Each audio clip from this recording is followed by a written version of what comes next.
Reading big headlines about money laundering in the financial sector has been something that has shocked us all, especially when you see how much money has been laundered. But how do these people get caught? Who are the ones that catch them? And who in the financial sector looks out for these things? In today's video, we will be taking a look at what is an MLRO, why are they important in the financial sector, and what happens if one goes rogue. Hello and welcome to another KYC Lookup video where we bring you AML related content to help you enhance your knowledge in the fight against money laundering. Before diving into today's video, be sure to subscribe so you don't miss out on any future videos. Oh, and don't forget to leave us a comment with any suggested topics you would like us to cover in the future. We also have a special announcement to make, so be sure to watch until the end to find out what it is. So, on to today's video. What is an MLRO? An MLRO, or a Money Laundering Reporting Officer, is the first point of contact if you suspect money laundering or terrorist financing from a client in your sector. After you have reported to your MLRO, they will get to work and start their investigation. What do MLROs do? Since 2007, all regulated financial services businesses have been required to appoint an MLRO. The Money Laundering Reporting Officer oversees an organisation's AML, anti-money laundering systems, and is the main point of inquiry if any queries or issues relating to anti-money laundering activity. MLROs carry a significant amount of responsibility. They must quickly disclose any detected money laundering activity to the appropriate authorities, and if their company is found to not have effective AML systems in place, the MLRO will personally face substantial fines and potentially even a prison sentence. How is the role of an MLRO important in the financial sector? The role of an MLRO is an integral part of the financial services business. As the MLRO, you have the oversight from a practical perspective. MLROs are involved in designing relevant policies and procedures, record keeping, filing internal and external reports, and ensuring customary due diligence is performed. They should also participate in the ongoing review of their firm's internal policies, procedures, and professional relationships to ensure that money laundering and other financial crimes are detected and reported in compliance with the law of your jurisdiction. In this capacity, MLROs may need to provide training to colleagues within their firm. If for any reason the MLRO doesn't remain on top of their duties, it could have a detrimental effect on the business unit and even themselves. What qualities make a good MLRO? Being an MLRO is a huge responsibility, and so being a multitasker is key. Here is a list of qualities you will need to have to become a good MLRO.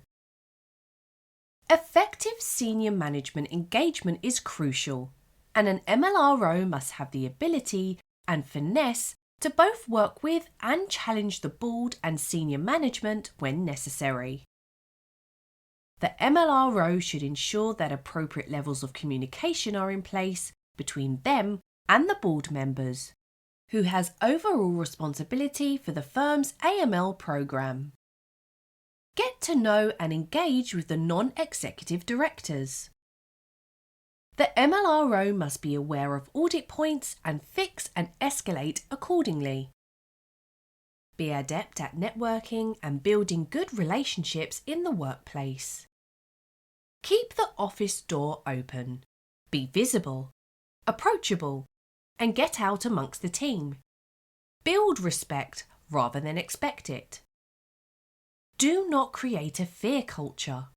An MLRO is there as a business partner to help and guide a commercial, and indeed sometimes a not-for-profit organisation, to operate within the rules. Leverage the financial crime knowledge of others. Put your team first and learn from them. Get to know the business and the control partners. Build mutual trust. Be proactive and always be there to train and educate. Invite senior management to attend the occasional financial crime team meeting. MLROs should be familiar with their company's risk appetite in order to properly implement their assessment process. Similarly, they should understand how to balance their company's compliance obligations with budget, resource, and customer experience considerations.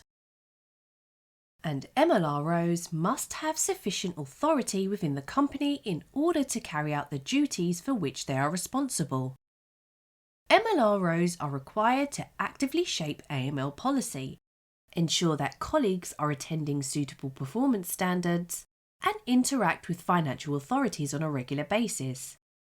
With this in mind, MLROs should be appointed from senior positions. Consequences of a rogue MLRO. Now, we have focused on what would make a good MLRO.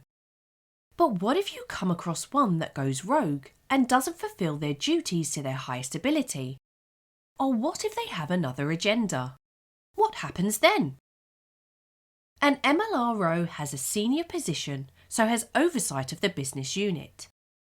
If a client has been flagged as suspicious, it's the job of the MLRO to investigate. With this in mind, an MLRO can be a target and possibly bribed into letting certain transactions slide. There have been cases where MLROs have been complicit to crimes, which has made them a substantial amount of money. One case that was brought to light is of Claude-Anne Saint-Fournier, who was the MLRO of the now closed Pilatus Bank of Malta. She was arrested on money laundering charges along with other directors and officers. A former colleague who was questioned had said, "I warned her many times about illegalities taking place in the bank, but she chose to ignore them." It is not known how much she financially benefited from her position, but it will certainly be a factor in her sentence. Maltese authorities have also added that since she would have been a witness to all the suspicious transactions conducted by Maltese PEPs, her testimony will be vital in any future prosecution of senior government officials for corruption. Now, even though MLROs have been known to work with criminals to make substantial money for themselves, this also opens it up for new legislation and policies to be put in place to tighten loopholes, as a way to deter this type of behaviour from happening in the future. Well, there you have it. What is an MLRO and why they are important in the financial sector? Please let us know in the comments section if you think MLROs hold an important position in the sector and if you think they could do more to stop money laundering. Now for the special announcement mentioned at the start of the video. We now have launched our very own courses for you to take a more in-depth look at a variety of subjects, such as Introduction to AML, Beneficial Ownership, and Customer Risk Rating, for example. So make sure you visit our website for further details, and let us help you connect the dots in KYC. Thank you for watching the video, and if you made it this far, don't forget to like and subscribe to watch more amazing videos.